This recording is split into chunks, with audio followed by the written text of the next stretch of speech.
హరే కృష్ణ. ఈరోజు మనం భగవద్గీతలో ప్రథమ అధ్యాయం చెప్పుకుందాం. ఇప్పటివరకు మనం ఉపోద్ఘాతం గురించి డిస్కషన్ చేశాం. ప్రథమ అధ్యాయం గురించి ఈరోజు మాట్లాడుకుందాం. అంటే భగవద్గీత మొత్తం 18 అధ్యాయాలుగా విభజించబడింది. అందులో అంటే 6 అధ్యాయాలు, మొదటి 6 అధ్యాయాలు, మధ్యలో 6 అధ్యాయాలు, చివరి 6 అధ్యాయాలు, ఇలా 3 భాగాలుగా విభజించుకోవచ్చు. మొదటి 6 అధ్యాయాలు కర్మయోగం గురించి డిస్కషన్స్ ఉంటాయి. కర్మయోగం గురించి అవన్నీ చెప్తూ ఉంటారు కృష్ణుడు. అదేవిధంగా మధ్యలో 6 అధ్యాయాలు భక్తి యోగం సంబంధించినవి, చివరి 6 అధ్యాయాలు జ్ఞానయోగంకి సంబంధించినవి. మనం ఇన్ డీటెయిల్డ్గా ఎక్స్ప్లెయిన్ చేస్తాను, అంటే రీసెర్చ్ ఓరియంటెడ్గా. మొదటి శ్లోకం ప్రథమాధ్యాయము. ఈ అధ్యాయం పేరు కురుక్షేత్ర రణరంగమున సైనిక పరిశీలనము. అంటే యుద్ధం మొదలయ్యి ఇరు పక్షాల వారు, కౌరవులు, పాండవులు వారి వారి సైన్యాలు తీసుకొని కురుక్షేత్రంలో యుద్ధం చేయడానికి సన్నద్ధులై ఉన్నారు. అప్పుడు ధృతరాష్ట్రుడు అడుగుతున్నాడు సంజయుడిని ఈ విధంగా: ధృతరాష్ట్ర ఉవాచ ధర్మక్షేత్రే కురుక్షేత్రే సమవేతాయుయుస్తవః మామకా పాండవచ్చైవ కిమకుర్వత సంజయ. దీని భావం చెప్తాను, జాగ్రత్తగా వినండి. ధృతరాష్ట్రుడు ఇట్లు పలికెను: ఓ సంజయ, ధర్మక్షేత్రమైన కురుక్షేత్రమునందు నా తనయులు మరియు పాండురాజు తనయులు యుద్ధము చేయుగోరు వారై సమకూడిన పిమ్మట ఏమి చేసిరి? ఈ విధంగా ధృతరాష్ట్రుడు సంజయుణ్ణి అడిగారు, ఏం జరిగింది, అక్కడ ఏం జరుగుతుందో తెలుసుకోమని, అంటే చూసి చెప్పమని. ఇక్కడ మనకి మొదటగా అసలు ధృతరాష్ట్రుడు ఎవరు, అతను ఎలా జన్మించాడు, అతనికి ఎలా 100 మంది కుమారులు పుట్టారు అంటే, మనం ఏదైనా చదువుకునేటప్పుడు వర్డ్ టు వర్డ్ రీసెర్చ్ ఓరియంటెడ్గా నేర్చుకోవాలి. ఏదైనా సబ్జెక్ట్ అయినా సరే, ఫిజిక్స్, మ్యాథ్స్, ఇలా ఏదైనా సరే మనం word to word research oriented deep studies అంటారు. ఇలా చేయాలి మనం. ఇక్కడ వర్డ్ టు వర్డ్ ఫస్ట్ మనకేముంది, ఇక్కడ అసలు ధృతరాష్ట్రుడు ఎవరు? ఈయన హస్తినాపురానికి రాజు. హస్తినాపురం అంటే ఇప్పుడు ప్రజెంట్ ఉత్తరప్రదేశ్లో ఉంది. ఉత్తరప్రదేశ్ మేరట్ సమీపంలో ఉంది. అప్పుడు హస్తినాపురం అంటారు. ఆ కాలంలో హస్తినాపురం అనేవాళ్ళు. ధృతరాష్ట్రుడు హస్తినాపురానికి రాజు. అతను గుడ్డివాడవటం కారణంగా అక్కడ రాజు పాత్ర ఆయనదే, కానీ దుర్యోధను మొత్తం రాజ్యభారాన్ని మొత్తం ఆయన తీసుకొని చేస్తూ ఉండేవారు. ఇక్కడ ధృతరాష్ట్రునికి ఆ 100 మంది కుమారుల మీద ఎక్కువ ఆప్యాయత, ప్రేమ. ఆ పాండురాజు యొక్క కుమారుల మీద అతనికి ద్వేషం ఎప్పటి నుంచి కూడా. ఎందుకనంటే తన కుమారులే రాజ్యాధికారం ఉండాలి, పాండురాజు కుమారులకి రాజ్యాధికారం ఇవ్వకూడదు. మామూలుగా అయితే రాజ్యాన్ని అర్ధభాగం పాండురాజు కుమారులకు ఇవ్వాలి. వాళ్ళని ఏంటంటే కొన్ని జోదంతో కొని చిన్నప్పటి నుంచి కూడా వాళ్ళని లక్క ఇంట్లో తగలబెట్టడానికి ఈ విధంగా చాలా ప్రయత్నాలు చేశారు. వాళ్ళు విషం ఇచ్చారు భీముడికి. ఈ విధంగా వాళ్ళని సంహరించడానికి ఈ ధృతరాష్ట్రుని యొక్క కుమారుడు చాలా ప్రయత్నాలు చేశారు. కానీ అవన్నీ శ్రీకృష్ణుడు దయ వల్ల, వాళ్ళు శ్రీకృష్ణుడు ఉండటం వల్ల పాండవులకి ఏమీ కాలేదు. చివరగా శ్రీకృష్ణుడు చాలా యుద్ధం జరగకుండా ఉండటానికి చాలా ప్రయత్నాలు చేశారు. రాయబారులు చాలా పంపించారు. చివరికి పాండవులకి 5 ఊళ్ళు ఇవ్వండి, 5 ఊళ్ళు ఇస్తే 5గురు పరిపాలించుకుంటారు అని కూడా సందేశాన్ని పంపించారు శ్రీకృష్ణుల వారు దుర్యోధనుడికి. కానీ దుర్యోధనుడు ఏమన్నాడంటే సూది మోపిన స్థలం కూడా ఇవ్వను అని కరాఖండిగా చెప్పాడు. ఇంకా యుద్ధం తథ్యమైంది. రాజ్యాధికారం, రాజులు అంటే పాండవులు రాజులు. వాళ్ళకేంటి రాజులు అంటే వాళ్ళు ఇంక వేరే పని ఏమి ఉండదు. వాళ్ళకి ఏంటంటే రాజ్యాధికారం పరిపాలించాలి, ప్రజలను పరిపాలించి వాళ్ళ యొక్క జీవనం కొనసాగించాలి. అంటే 5 ఊళ్ళు ఇచ్చినా సరిపోయేది, 5 ఊళ్ళు కూడా ఇవ్వను, సూది మోపిన స్థలం కూడా ఇవ్వను అని చెప్పేసరికి యుద్ధం తథ్యమైంది. ఇరుపక్షాల వారు వచ్చారు. ఇక్కడ ధృతరాష్ట్రుడు వృత్తాంతం చెప్తాను, జాగ్రత్తగా వినండి. ధృతరాష్ట్రుడు ఇతను 50 జన్మల క్రితం ఎందుకు ఇతనికి ఇంత బాధ వచ్చింది అంటే యుద్ధం తర్వాత 100 మంది కుమారులు కూడా చనిపోతారు. చాలామంది 100 మంది చనిపోతారు, ఒక్కళ్ళే ఉంటారు. దాసి కుమారుడు ఒక్కడే, యుయుస్తవుడు దాసి కుమారుడు. అంటే ధృతరాష్ట్రుడు ఇంకొక భార్య ఉంటుంది, ఆమెకు పుట్టిన అబ్బాయి యుయుస్తవుడు అనమాట. అతను ఒక్కడు పాండవుల పక్షాన వెళ్తారు. ధర్మాత్ముడు, అతను ధర్మం ప్రకారం ఉంటాడు. అతను ఒక్కడే మిగులుతాడు. దుస్తల అనే ఒక ఆడపిల్ల మిగులుతుంది చివరికి ఇతని సంతానం. 100 మంది మిగతా వాళ్ళందరూ యుద్ధంలో చనిపోతారు. అసలు ఎందుకు జరిగింది ఇతనికి ఇంత శోభ ధృతరాష్ట్రుడికి ఎందుకు జరిగిందంటే శ్రీకృష్ణుడు ఒకానొక సందర్భంలో ధృతరాష్ట్రుడు అడుగుతాడు శ్రీకృష్ణుడు వాళ్ళు యుద్ధం తర్వాత, కృష్ణ నాకెందుకు ఇంత బాధ కలిగింది అని అడిగితే అప్పుడు శ్రీకృష్ణుల వారు ఈ విధంగా సమాధానం చెప్తారు. నాయనా, నువ్వు 50 జన్మల క్రితం 100 పశువులను నువ్వు వేటాడి చంపావు. 100 పశువులు అకారణంగా చంపావు నువ్వు. ఆ ఫలితమే నీకు ఇక్కడ అనుభవించావు. 100 మంది కుమారులు నీకు చనిపోవలసి వచ్చింది. అంటే 50 జన్మల క్రితం చేసిన అతని పాపం అనేది 50 జన్మల తర్వాత ఇప్పుడు 100 మంది కుమారులు అతనికి పుట్టారు. ఆ 100 మంది కుమారులు కూడా యుద్ధంలో మరణించారు. అంటే ఆ పాపం అనేది ఇప్పుడు పరిహారం చెందింది అని శ్రీకృష్ణుడు వారు ధృతరాష్ట్రుడితో చెప్తాడు. అంటే చూడండి, ఇక్కడ మీరు అర్థం చేసుకోండి, మనం ఎన్నో పాపాలు చేస్తుంటాం. మనం అనుకుంటాం పాపాలు చేస్తే మనకేముందిలే, మనం ఈ జన్మలోనే ఉంటుందని. అట్లా ఉండదండి. మనం ఏదైనా పాపకార్యం కానీ పుణ్యకార్యం కానీ చేస్తే అది ఎప్పటికైనా మనం అనుభవించవలసిందే. పుణ్యకారమైనా మనం సుఖాలను అనుభవిస్తాం, పాపకార్యం చేసిన దుఃఖాలను అనిపిస్తాం. ఈ విధంగా ధృతరాష్ట్రుడికి 50 జన్మల క్రితం జరిగిన పాపానికి పరిహారం 50 జన్మల తర్వాత. మరి 50 జన్మల తర్వాత ఎందుకు జరిగిందయ్యా అంటే మరి 100 మంది కుమారులు పుట్టాలంటే పుణ్యం ఉండాలి. అంత పుణ్యం సంపాదించుకున్నాడు. 50 జన్మలకి పుణ్యం సంపాదించుకొని 50 జన్మల తర్వాత అతనికి 100 మంది కుమారులు కలిగారు. వారు ఆ పాప పరిహారార్థం చనిపోయారు యుద్ధంలో. ఇదే ధృతరాష్ట్రుడు వృత్తాంతం అదనమాట. అది ఆ విధంగా జరగవలసి వచ్చింది. కృష్ణుడు అలా చెప్తాడు. ఈయన ధృతరాష్ట్రుడు ఇక్కడ కురువంశానికి ఆద్యుడు ఎవరు? అసలుకి ఈ కురువంశానికి ఆద్యుడు వచ్చేసి సంతన మహారాజు. అతను స్థాపించాడు ఈ కురువంశము యొక్క రాజ్య స్థాపన. సంతన మహారాజు గురించి అంత ముందులో కూడా ఉంది. సంతన మహారాజు గురించి మెయిన్గా మనం చెప్పుకుంటాం. సంతన మహారాజుకి 2 భార్యలు, గంగాదేవి, అదేవిధంగా సరస్వతి. సరస్వతి వీళ్ళిద్దరూ సంతన మహారాజు యొక్క భార్యలు. గంగాదేవికి సంతన మహారాజుకి కలిగిన కుమారుడు భీష్ముడు. అదేవిధంగా సత్యవతి సంతన మహారాజుకి కలిగి 2 కుమారులు పుడతారనమాట, చిత్రాంగద, అదేవిధంగా విచిత్ర వీర్యుడు.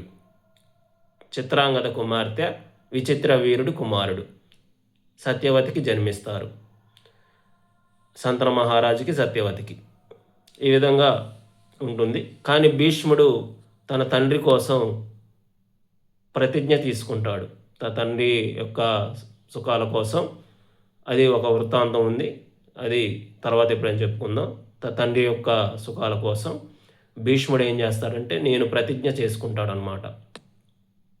అంటే నేను ఇంకా ఆజన్మాంతం బ్రహ్మచారిగానే ఉంటానని. అంటే భీష్ముడికి తర్వాత సంతానం ఏం లేదు. ఇక్కడ విచిత్ర వీర్యుడుకి కాశీరాజు కుమార్తెలైన అంబిక, అంబాలిక అనే ఇద్దరు అక్కా చెల్లెల్ని ఇచ్చి సత్యవతి సంతన మహారాజు పెళ్లి చేస్తారు. అతనికి అనారోగ్యరీత్యా అంబిక, అంబాలిక అంటే వాళ్ళకి సంతానం కలగక ముందే విచిత్ర వీర్యుడు కూడా చనిపోవటం జరుగుతుంది. అంటే ఇప్పుడేంటి, వంశం అంతరించిపోతుంది. వంశం అనేది ఇప్పుడు లేదు. ఇప్పుడు భీష్ముడేమో ప్రతిజ్ఞ, భీష్ముడు నేను ఆజన్మాంతరం బ్రహ్మచారి అని. ఇక్కడ విచిత్ర వీరుడు సంతానం కాకముందే చనిపోయారు. ఇంకా కురువంశం అనేది తర్వాత తరం లేదు, అక్కడ అంతరించే స్థితికి వెళ్ళింది. కానీ ఇక్కడ సత్యవతికి, సంతన మహారాజు భార్య సత్యవతికి అంటే వివాహం ముందల పరాశర మహర్షి ద్వారా, ఆయన అనుగ్రహం ద్వారా వ్యాస మహర్షి జన్మించి ఉంటాడు. సత్యవతి దేవికి వ్యాస మహర్షి జన్మించారు. ఇంకా చివరికి సత్యవతి దేవి వ్యాస మహర్షినికి ఈ విధంగా చెప్పి, ఎలాగైనా ఇట్లా మాకు సంతానం వృద్ధి కావాలి, రాజ్యాధికారం కావాలంటే సంతానం ఉండాలి కదా, రాజు తర్వాత రాజు ఉండాలి, సంతాన వృద్ధి కోసం వ్యాస మహర్షికి చెప్తే నియోగ పద్ధతి అంటే ఆ రోజుల్లో సంతానం లేకుండా ఉన్నప్పుడు, ఆడవాళ్ళు ఉండి మగవాళ్ళు చనిపోయి సంతానం లేకుండా ఉన్నప్పుడు నియోగ పద్ధతి ద్వారా సంతానం కలిగించుకోవడానికి అవకాశం ఉండేది. అంటే అది ఇంకా ఒక్కసారి మాత్రమే. అది కూడా కుటుంబంలో ఎవరో తమ్ముడు కానీ అన్న కానీ ఉన్నప్పుడు, లేదంటే ఎవరూ లేకపోతే ఎవరైనా మహర్షి ద్వారా ఆ ఆడవాళ్ళు సంతానం పొందవచ్చు అనే నియమం ఉండేది. అది కూడా పెద్దల అనుమతితో. అది కూడా ఒక్కసారికి మాత్రమే, సంతానం కలిగేంతవరకు మాత్రమే. ఈ విధంగా ఉండేది. దాన్ని నియోగ పద్ధతి అని అనేవాళ్ళు. ఈ విధంగా వ్యాస మహర్షి అంబిక, అంబాలిక. అంబిక వ్యాస మహర్షికి పుట్టిన కుమారుడే ధృతరాష్ట్రుడు. అదేవిధంగా వ్యాస మహర్షికి అంబాలికకి పుట్టిన కుమారుడు పాండురాజు. ఎలా పుట్టారు మరి, వీళ్ళెందుకు లోపాలతో పుట్టారు? ధృతరాష్ట్రుడు పుట్టి గుడ్డివాడు, పాండురాజు పాండురోగం కలిగి ఉంది, పారిపోయి ఉంటుంది అతని శరీరం మొత్తం, పాండురోగం ఉంది. ఎందుకు ఈ విధంగా జన్మించారు అంటే, మొదటగా అంబిక అంటే వ్యాస మహర్షి ఋషుడు మహర్షి, ఆయన ఎన్నో ఏళ్ళ తపస్సుతో ఆయన ఉంటాడు. వ్యాస మహర్షి సాక్షాత్ భగవంతుడే, ఆయన కూడా భగవంతుడు యొక్క అవతారమే ఆయన కూడా. అంటే ఇక్కడ ఏమంటే ఎన్నో ఏళ్ళుగా తపస్సులో ఉండి ఆయన యొక్క, అంటే మహర్షులు అంటే చాలా విచిత్రంగా ఉంటారు. వాళ్ళ జుట్టు జటాజుయి ఉంటుంది, చాలా గంభీరంగా ఉంటాడు. ఈ విధంగా అంబిక ఆ వ్యాస మహర్షిని, ఆ నియోగ పద్ధతి, ఆ సంతానం కలిగే సమయంలో ఆయన చూడంగానే కళ్ళు మూసుకుంటుంది అన్నమాట. అంబిక భయంతో కళ్ళు మూసుకుంటుంది. ఈ విధంగా అప్పుడు వ్యాస మహర్షి అంటాడు, నీకు పుట్టబోయే పిల్లవాడు గుడ్డివాడుగా పుడతాడు అని చెప్తాడు అన్నమాట. అదేవిధంగా ధృతరాష్ట్రుడు పుడతాడు. అదేవిధంగా తర్వాత అంబాలిక వ్యాస మహర్షిని కలిసినప్పుడు ఆమె కూడా అతని రూపం చూడంగానే షాకింగ్గా, అంటే పాలిపోయినట్టు ఉంటుందన్నమాట. మొత్తం ఒక ఆశ్చర్యానికి గురవుతుంది. ఈ విధంగా ఆ సమయంలో అలా ఉండటం వల్ల అతనికి కలిగే కుమారుడు నీకు పాండురోగంతో పుడతాడు అనేసి అతను చెప్తాడు వ్యాస మహర్షి. సరే, ఇక సత్యవతికి ఇంకా ఇద్దరు కుమారులు ఇలా పుట్టారు, లోపాలతో పుట్టారు అని చెప్పేసి మళ్ళీ అంబికాని మళ్ళా వ్యాస మహర్షి దగ్గరికి వెళ్ళి నువ్వు సంతానం కలిగించుకో అని చెప్పి చెప్తుందనమాట. కానీ అంబికాకి భయం పుట్టి, భయం అంటే ఇన్ కేస్ ఆయన దగ్గరికి ఇంకోసారి వెళ్ళలేక ఏం జరిగిందంటే అతను ఆ నగలను తీసి దాసికి ఇస్తుందన్నమాట. ఆ దాసి పేరు పరిశ్రమి అనే దాసి. ఆమె కింద ఉండే దాసికి ఆ నగలు ఇస్తుంది. ఆ నగలు తీసుకొని ఆ పరిశ్రమి అనే దాసి అంటే చాలా భక్తితో వ్యాస మహర్షికి, చాలా మహర్షులు కదా వాళ్ళు, అంత భక్తి భావంతో అతని దగ్గరికి వెళ్తుంది. వెళ్ళినప్పుడు అతని ద్వారా నియోగ పద్ధతి ద్వారా మా వ్యాస మహర్షి యొక్క తపశక్తి ద్వారా ఈమెకు కూడా పిల్లగాడు పుడతాడు, అంటే ఒక అబ్బాయి పుడతాడు. అతని పేరు విదురుడు. విదురుడు సాక్షాత్తుగా యమధర్మరాజే విదురుడుగా పుట్టవలసి వచ్చింది. ఎందుకని? యమధర్మరాజుకి మాండవ్య మహర్షి శాపం ఉందన్నమాట. ఆ శాపం వల్ల, అది కూడా ఒక స్టోరీ, మాండవ్య మహర్షి శాపం వల్ల యమధర్మరాజు భూమిపై పుట్టవలసి వచ్చింది. అలాగే విదురుడు ధర్మాత్ముడు పుట్టాడు. అప్పుడు అంటాడు, నువ్వు నాతో భక్తిభావంతో ఉన్నావు కాబట్టి నీకు విదురుడు అంటే మంచి భక్తిభావం జ్ఞాని నీకు జన్మిస్తాడు అని చెప్తాడు వ్యాస మహర్షి. అలాగే విదురుడు పుడతాడు. అంటే ఇక్కడ దీని యొక్క సైన్స్ ఏంటంటే, మనం అంటే సంతానం కలిగే సమయంలో, అంటే స్త్రీ పురుషులు కలిసే సమయంలో, అంటే సంతానం ఆ సమయం ఉంటుంది కదా, కొంతమంది బ్రాహ్మణులు ముహూర్తాలు కూడా పెడుతుంటారు మంచిగా. అంటే భక్తిభావం అంటే అదొక పవిత్ర కార్యక్రమంగా మనం చూడాలి, ధర్మ కార్యక్రమం.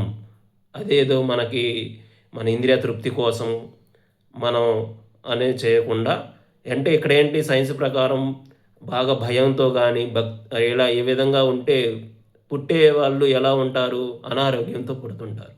ప్రజెంట్ ఇప్పుడు అనారోగ్యాలు కారణం అందరూ కూడా ఇవన్నీ అంటే ఈ ప్రాబ్లమ్స్ ఫేస్ చేయడం కారణం కూడా ఇది ఒక కారణం. అన్ని కారణాలు ఉన్నాయి, ఇందులో ఇది ఒక కారణం.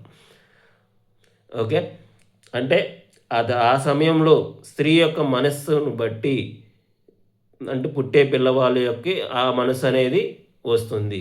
ఇక్కడ భక్తిభావంతో అదొక పవిత్ర కార్యంతో చేస్తున్నట్లయితే మనిషికి ధర్మాత్ముడైన జ్ఞానులు జన్మించడానికి అవకాశం ఉన్నది. దీని యొక్క సారాంశం ఇది.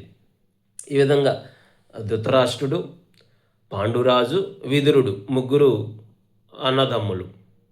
విదురుడు రాజ్యాధికారం చేయడానికి అవకాశం లేదు, దాసి యొక్క పుత్రుడు. అందుకని విదురుడు తర్వాత కాలంలో మహామంత్రిగా ఉంటారు కురు సామ్రాజ్యానికి. అదేవిధంగా పాండురాజు కూడా ఆ రాజ్యాధికారానికి ఆయన యొక్క స్థితి కారణంగా రాజ్యాన్ని పరిపాలించకూడదని బ్రాహ్మణులు సూచన ప్రకారం ఆయన కూడా రాజ్యాధికారం చేపట్టలేదు, కానీ రాజ్యాన్ని నడిపించాడు. ఇంకా ధృతరాష్ట్రుడు గుడ్డివాడైనా సరే ధృతరాష్ట్రుడిని రాజ్యాధికారం మీద కూర్చోబెట్టి పాండురాజు అన్నీ చూసుకునేవాళ్ళు. అది కూడా ధృతరాష్ట్రుడికి కొంతవరకు నచ్చేది కాదు. నేను రాజుని నేను చేయాలి అనే, అది కూడా ఒక కారణం అనమాట. ఆయన ఈర్ష్యకి, పాండురాజు మీద కుమారుల మీద ఈర్ష్యకి అది కూడా ఒక కారణం. ఈ విధంగా అడుగుతున్నాడు. ఇంకా ధర్మక్షేత్రం అంటే ఏంటి? ఇది ధృతరాష్ట్ర యొక్క వృత్తాంతం, అతని యొక్క కుటుంబ నేపథ్యం. తర్వాత ధర్మక్షేత్రం అంటే ఏంటి? ధర్మక్షేత్రం అంటే అక్కడ కురుక్షేత్రం, ధర్మక్షేత్రం ఈ రెండు అంటాం. అంటే ధర్మ కార్యక్రమాలు చేసే ప్లేస్ అనమాట. అది అన్ని ధర్మ కార్యక్రమాలు ఆ ప్లేస్లో జరుగుతూ ఉంటాయి. ఇది ఎక్కడుంది ప్రజెంట్ అంటే హర్యానా డిస్టిక్ కురుక్షేత్ర జిల్లా. ఇప్పుడు ప్రజెంట్ హర్యానా డిస్టిక్ కురుక్షేత్ర జిల్లాలో ఈ ధర్మక్షేత్రం కురుక్షేత్రం అనేది ఉంది. ఇక్కడ అన్ని ధార్మిక కార్యక్రమాలు జరుగుతాయి. ఇక్కడ కొన్ని ప్లేసెస్ కూడా ఉన్నాయి. జ్యోతిసర్, బ్రహ్మ సరోవరం అత్యంత పవిత్రమైన ప్లేసెస్ అన్నమాట. జ్యోతిసర్ అంటే ఇక్కడ భగవంతుడు ఒక మర్రి చెట్టు కింద కృష్ణుడు అర్జునుడికి భగవద్గీత ఉపదేశించిన ప్లేస్ అనమాట జ్యోతిసర్. ప్రజెంట్ ఇప్పుడు కూడా ఉంది, ఎవరైనా వెళ్ళి చూడాలంటే చూడవచ్చు. అదేవిధంగా బ్రహ్మ సరోవరం, ఇది ఇక్కడ బ్రహ్మ సృష్టిని ప్రారంభించాడు అనమాట. ఇక చివరగా చాలా ప్లేసెస్ ఉన్నాయి ఆ కురుక్షేత్రంలో మనం చూడాల్సుకుంటే. హర్యానా జిల్లా కురుక్షేత్రం అనమాట అది. ఇక్కడ మా సంజయ, ఇక్కడ కూడా ఒక క్యారెక్టర్ ఉంది మరి. సంజయుడు ఎవడు మరి? సంజయ అంటే ఈయన సూతపుత్రుడు అనమాట. సూత వంశంలో జన్మించాడు. అంటే మామూలుగా సైనికులు ఉంటారు కదా, రథసాధరులు, వీళ్ళ యొక్క వంశం అనమాట. వాళ్ళు మామూలుగా అయితే రాజ్యాన్ని చూసుకోవడానికి అవకాశం ఉండేది కాదు. కానీ సంజయుడు మహాభక్తుడు, కృష్ణుడికి భక్తుడు. అదేవిధంగా వ్యాస మహర్షి యొక్క శిష్యుడు. వ్యాస మహర్షి శిష్యుడు కారణంగా అతను చాలా మంచి వ్యక్తిత్వం కలిగిన వాడు, జ్ఞాని. ఇంత కారణంగా అతను మంత్రిగా ఉన్నాడు అన్నమాట. ఇప్పుడు అంటే ధృతరాష్ట్రునికి మహామంత్రి సంజయుడు. ఈ సంజయుడికి అంటే చాలా శక్తి ఉంటుందన్నమాట. అంటే మనం ఎక్కడైనా ఉండి మనస్సు ద్వారా ఆ తరంగాలను స్వీకరించి అక్కడ ఏం జరుగుతుందనేది చూడగలడు. ప్రజెంట్ మనం ఇప్పుడు టీవీలో చూస్తున్నాం కదా, అదేవిధంగా అది కాకుండా అతనికి ఏ పరికరాలు అవసరం లేదు. అక్కడ ఒక 200 కిలోమీటర్లు, 500 కిలోమీటర్లు ఏం జరుగుతుంది? రిమోట్ సెన్సింగ్ అంటాం ఇప్పుడు ప్రజెంట్ టెక్నాలజీ. ఈ విధంగా ఆ సెన్సింగ్ చేయగల తరంగాలు అతనుకున్నాయి. అతను స్వయంగా వెళ్ళగలడు. యుద్ధంలోకి వెళ్ళి అక్కడ అందరిని చూడగలడు. వాళ్ళ మనసులో ఏముందో వాళ్ళ యొక్క గ్రహించగలడు. అతను అక్కడికి వెళ్ళకుండానే గ్రహించగలిగి చూడగలిగే శక్తి ఉంది. ఆ శక్తి వ్యాస మహర్షి ద్వారా అతనికి వచ్చింది. అతని అనుగ్రహం ద్వారా వ్యాస మహర్షి ద్వారా అతనికి ఆ శక్తి వచ్చింది. అది ఫస్ట్ ధృతరాష్ట్రుడికి నేను ఇస్తాను, నువ్వు గుడ్డివాడివి కదా, యుద్ధం చూడలేవు కదా, యుద్ధం చూస్తావా అని చెప్పి నీకు కళ్ళు ఇస్తానంటే ధృతరాష్ట్రుడు వద్దు అంటాడు. నాకు వద్దు నాకు అని చెప్పేసి అంటే తర్వాత సంజయుడికి ఆ వరం ఇస్తాడు. అప్పుడు అందుకని సంజయుడిని ధృతరాష్ట్రుడు అడుగుతాడు, చూడలేరు కదా ఇతను. అందుకని సంజయుని అడిగితే ఆ సంజయుడు అక్కడ కూర్చొని యుద్ధంలో ఉండే అన్ని జరిగేవన్నీ కూడా చెప్తున్నాడు. ఓకే, ఇది ఒక అడ్వాన్స్డ్ టెక్నాలజీ ఆ రోజుల్లోనే. ఇక్కడ పాండవుల గురించి కూడా మనం చెప్పుకోవాలి. పాండవులు కూడా నియోగ ధర్మం ద్వారా పుట్టిన వాళ్ళు. కుంతి మహాదేవికి మాద్రి, పాండురాజుకి ఒక శాపం ఉండేది. పాండురాజుకి ఏ శాపం ఉండేదంటే అతనికి కిందమ ముని ద్వారా శాపం వస్తుంది. ఎందుకు వస్తుందయా అంటే అతను ఒకసారి వేటకు వెళ్ళినప్పుడు వేటాడుతున్నప్పుడు 2 జింకల్ని మైదునంలో ఉన్నప్పుడు ఆ 2 జింకల్ని అతను చంపటం జరుగుతుంది. బాణాలు వేసి చంపటం జరుగుతుంది. అందుకని అక్కడ వాళ్ళు యాక్చువల్గా వాళ్ళు మునులు అనమాట. మునులు ఆ విధంగా ఉన్నప్పుడు ఆ కార్యక్రమంలో ఉన్నప్పుడు నువ్వు చంపావు. అందుకని కిందమ ముని పాండు మహారాజుకి శాపం ఇస్తాడు. నువ్వు ఎప్పుడైతే నీ భార్యలతో నువ్వు కలుస్తావో అప్పుడు నువ్వు చనిపోతావు అని చెప్పి శాపం ఇస్తాడు. ఆ శాప కారణంగా పాండు మహారాజు చాలా బాధపడి ఏంటంటే ఇంకా అతనికి వైరాగ్యంతో అతను కూడా ఇద్దరు మాద్రి అదేవిధంగా కుంతి మహాదేవిని తీసుకొని అతను అడవికి వెళ్తాడు. ఇంకా చానాలు అక్కడే ఉంటాడు. ఇంకా కుంతి మహాదేవికి పాండు మహారాజే చెప్తాడు, నాకు సంతానం కలిగే యోగం లేదు, ఈ విధంగా నాకు శాపం ఉంది కాబట్టి నియోగ పద్ధతి ద్వారా నువ్వు సంతానాన్ని పొందు అని చెప్పేసి అతను చెప్తాడు. అప్పుడు నియోగ పద్ధతి ద్వారా అంటే చెప్పాను కదా, మహర్షుల ద్వారా, దేవతల ద్వారా, కానీ అతను కుటుంబంలో ఉన్న వాళ్ళు సంతానం పొందడానికి అవకాశం ఉండేది. అందుకని ఈ విధంగా పాండవులు ధర్మరాజు, భీముడు, అదేవిధంగా అర్జునుడు, నకుల సహదేవులేమో మాద్రికి జన్మించిన వాళ్ళు. భీముడు, ధర్మరాజు, అర్జునుడు ఏమో మనకి కుంతి మహాదేవికి జన్మించారు. అంతకు పూర్వం కుంతి మహాదేవికి వివాహం పూర్వం ఆమెకు ఒక వరం ఉండేదన్నమాట. దేవతల్ని పిలిస్తే వచ్చి సంతానం కలిగించేవాళ్ళు. ఆ వరం నిజమా కాదని సూర్యదేవునికి ఆ వరం టెస్ట్ చేస్తుంది. అప్పుడు మనకి కర్ణుడు జన్మించాడు. అప్పుడు వివాహపూర్వం కాబట్టి ఆ కర్ణుడు జన్మించిన పుత్రుణ్ణి ఆమె నీటిలో వదిలేస్తుంది. అదొక స్టోరీ. ఈ విధంగా పాండవులు కూడా దేవతలకి జన్మించారనమాట. ఈ విధంగా పాండు మహారాజు ఒకానొక సమయంలో అతని యొక్క ఇంద్రియ నిగ్రహం లేని కారణంగా, అంటే ఎంత వాళ్ళైనా ఇంద్రియ నిగ్రహము లేకపోతే ఈ విధంగా మాదిరితో ఒకానొక టైంలో అతను కౌగిలించుకోవటం వల్ల, ఆ విషయంగా కలవటం వల్ల ఆ శాపం ద్వారా పాండు మహారాజు చనిపోవటం జరుగుతుంది. ఇంక మొత్తం కూడా ధృతరాష్ట్రుడికి ఈ రాజ్యం మొత్తం వచ్చేస్తుంది. అంటే పాండు మహారాజు లేడు, ఇంకా ధృతరాష్ట్రుడు, వాళ్ళ కుమారులు, దుర్యోధనుడు వీళ్ళే చూసుకునేవాళ్ళు. చనిపోతుంది. అదేవిధంగా మాదిరి నా వల్లే చనిపోయాడు మా పాండు మహారాజు అని చెప్పి మాదిరి కూడా చిత్తుతో ఆ భర్త యొక్క చిత్తులోనే చనిపోవడం జరుగుతుంది. ఇంకా కుంతి మహాదేవికి ఈ 5గురు యొక్క పిల్లలు పాండవుల యొక్క బాధ్యత తీసుకొని మొత్తం పిల్లలను తీసుకొని రాజ్యానికి రావడం జరుగుతుంది. ఈ విధంగా అంటే మనం ఇప్పుడు ఇన్ డీటెయిల్గా మనం ఎక్స్ప్లెయిన్ చేసాం. ఇది ధర్మక్షేత్రం అంటే ఏంటి, ధృతరాష్ట్ర యొక్క వృత్తాంతం, కుటుంబ నేపథ్యం, పాండవులు ఎలా జన్మించారు, సంజయుడు, వీళ్ళందరి గురించి మనం ఈ యొక్క శ్లోకంలో మనం చర్చించుకోవడం జరిగింది. ఈ విధంగా ఉంటుంది ఇది శ్లోకం. అంటే మనం ఇంకా ఈ వచ్చే శ్లోకాలు కూడా ఈ విధంగా ఇన్ డీటెయిల్గా డిస్కషన్ చేస్తాం.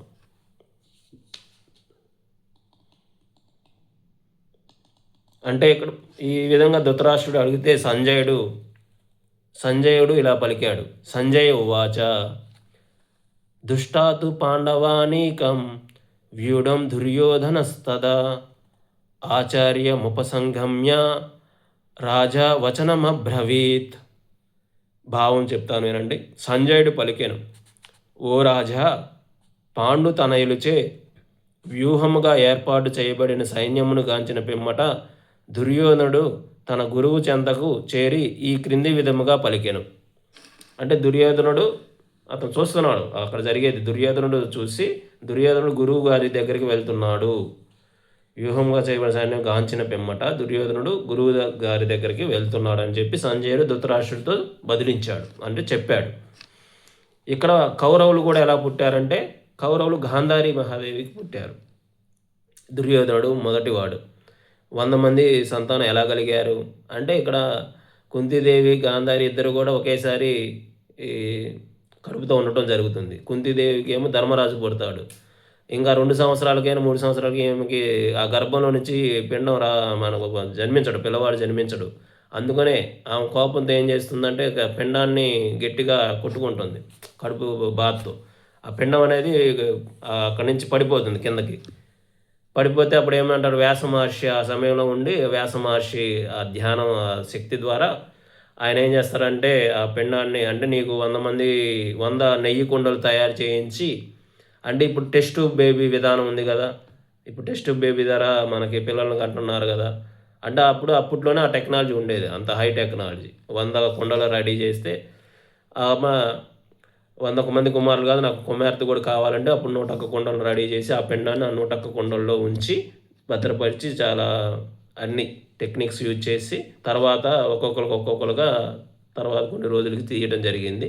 అందుకని అక్కడ 100 మంది కుమారులు, ఒక దుస్తల ఆయన కుమార్తె కూడా గాంధారికి జన్మించడం జరిగింది. అది వాళ్ళ యొక్క వృత్తాంతం. కౌరవులు అలా జన్మించారు.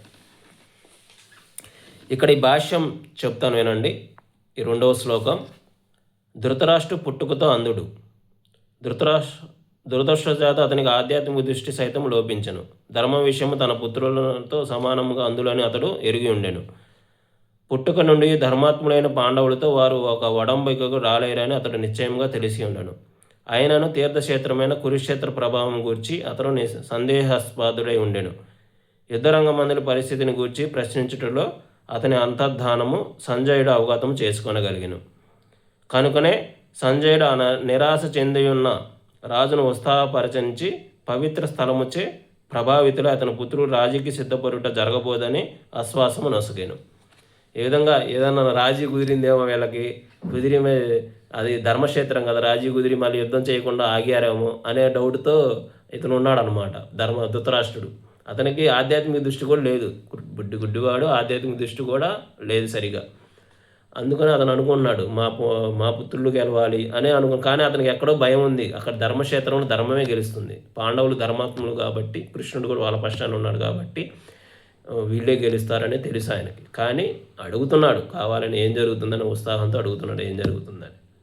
ఇది నెక్స్ట్ తర్వాత శ్లోకాలు నెక్స్ట్ క్లాస్లో చదువుకుందాము, ఇన్ డీటెయిల్డ్గా చదువుకుందాము. హరే కృష్ణ హరే కృష్ణ హరే కృష్ణ కృష్ణ కృష్ణ హరే హరే, హరే రామ రామ రామ హరే హరే, హరే కృష్ణ కృష్ణ కృష్ణ హరే హరే, హరే రామ రామ రామ హరే హరే. హరే కృష్ణ.